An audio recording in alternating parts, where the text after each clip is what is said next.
चंदनपुर नाम का एक गांव था। इस गांव में रामू नाम का एक किसान रहता था। वो अपने खेत में खेती करता और खेती से जो भी सब्जियां और फल आते वो उसे बाजार में जाके बेचता।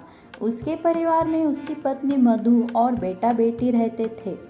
ऐसे ही रामू हर रोज अपने खेत में जाकर मेहनत करता और अपना घर चलाता था। ऐसे ही दिन गुजर रहे थे और ठंड का मौसम शुरू हो गया।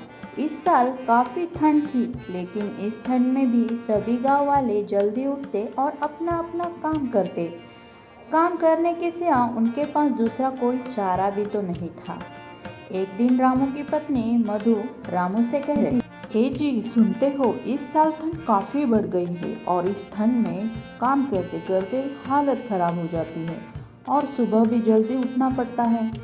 और तो और ठंडे ठंडे पानी में हाथ डालने का मन भी नहीं करता। तो मैं सोच रही थी क्यों ना हम एक रूम हीटर खरीद लें, ताकि हमारे घर में भी गर्माहट रहेगी और आराम से सभी काम भी निपट जाएंगे। ये सुनकर बच्चे भी बोल पड़ते हैं, हाँ पापा, आजकल काफ़ी ठंड है और इस ठंड में अच्छे से नींद नहीं आती। घर में एक हीटर होगा तो गरम गरम कमरे में बहुत अच्छे से नींद आएगी। ये सुनकर रामू बोलता है, हीटर? अरे मधु, हीटर तो बड़ा महंगा होता है और उसे हम नहीं खरीद सकते। इतने पैसे ही कहाँ हैं हमारे पास। देखिए जी, कुछ न कुछ बंदोबस्त करके एक हीटर का इंतजाम करवा ही दीजिए। भला इस कड़ाके की ठंड में अपनी हालत कौन खराब करेगा। अच्छा, चलो देखता हूँ कुछ हो पाता है क्या। ऐसा बोलकर रामू अपने काम के लिए निकल पड़ता है। रास्ते में रामू जाते जाते सोच रहा होता है, अरे बच्चे और मधु तो जिद पे ही अड़ गए हैं। अब इन्हें नाराज करना भी ठीक नहीं होगा। अब मैं हीटर कहाँ से लाऊं? इस सोच विचार में रामू अपना दिन का सारा काम खत्म कर लेता है। रामू जब घर वापस आने लगता है तो रास्ते में उसे एक हीटर की दुकान दिखाई देती है और वो उस दुकान में पहुंच जाता है। बोलिए भाई साहब, कौन सा हीटर चाहिए और कौन सा लेंगे आप? ये तो सारे बढ़िया वाले हीटर है। अरे अरे नहीं साहब, मैं तो बस हीटर की कीमत पूछने आया था। क्या कीमत है इनकी? हीटर तो 4-5 हजार के ऊपर ही आपको मिलेंगे। ये जो छोटा वाला देख रहे हैं ये 5,000 का है। रामू उन हीटर की कीमत देखकर चौंक जाता है और सोच में पड़ जाता है। रामू वहाँ से निकल आता है और रास्ते में चलते चलते उसे एक भंगार की दुकान दिखाई देती है और उस दुकान में एक पुराना सा हीटर पड़ा हुआ है। उसे दिखता है और वो तुरंत उस भंगार की दुकान में पहुँच जाता है। अरे ओ भैया, ये हीटर खराब है क्या? अरे नहीं नहीं भैया, ये हीटर तो चालू है, बस पुराना हो गया है। अच्छा, तो ये हीटर आप कितने दाम में बेचेंगे? 1,000 दाम है भैया इसका, लेना है तो बोलो। 1,000? थोड़ा कम नहीं हो सकता?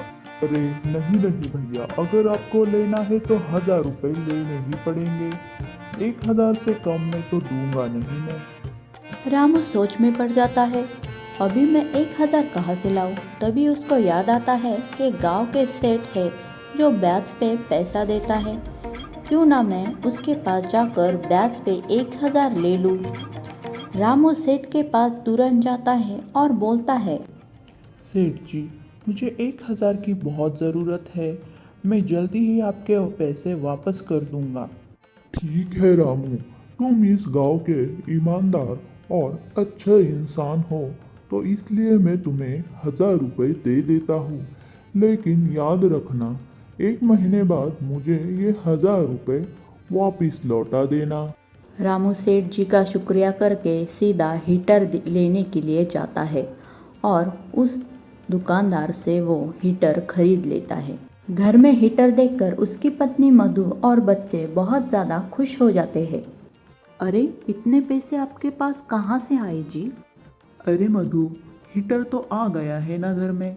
तुम खामखा क्यों चिंता कर रही हो? तुम हीटर के मजे लो। रामू के घर के हीटर वाली बात धीरे धीरे सभी गांव में फैल जाती है और सभी गांव वाले रामू के घर के हीटर की चर्चे में लगे होते हैं। अरे ओ लाला, तुमने सुना रामू ने नया हीटर लिया है? वो तो कहता रहता था कि मेरी इतनी कमाई नहीं है, तो फिर ये हीटर कहाँ से आया? अरे भाइयों, रामू तो मेरा बहुत अच्छा दोस्त है, मैं उससे इसके बारे में ज़रूर पूछता हूँ। अगले ही दिन रामू जब अपने काम के लिए जा रहा था, वहाँ पे लाला आ जाता है और रामू से पूछने लगता है। रामू, ओ रामू, अरे रामू रुको। हाँ लाला भाई बोलो, सब ठीक है ना? अरे रामू, तुमने तो नया हीटर लिया है, उस हीटर के तो गांव भर में चर्चे हो रहे हैं।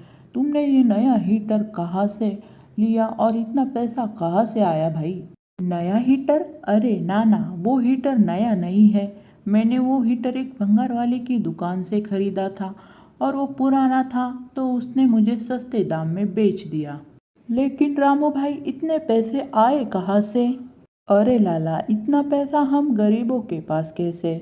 मैंने ये पैसा ब्याज पे लिया है। अभी मुझे दोगुना मेहनत करके वो पैसा वापस भी तो सेठ जी को करना है। अच्छा भाई, अभी मैं जाता हूँ, बहुत सारा काम पड़ा है, वो भी तो करना है। ये कहकर रामू वहाँ से चला जाता है। तभी लाला आकर गांव वालों से कहता है। अरे भाइयों, मैंने कहा था ना, रामू तो वैसा नहीं है। उसने वो हीटर ब्याज के पैसों से लिया है और अब उसे दोगुना मेहनत करनी पड़ेगी और उसका ब्याज चुकाना पड़ेगा। अच्छा, तो ये बात है। हम तो खामखा बेचारे रामू के बारे में क्या क्या सोच रहे थे। चलो भाई, अच्छा है, कम से कम रामू और उसके परिवार को इस ठंड से तो राहत मिलेगी।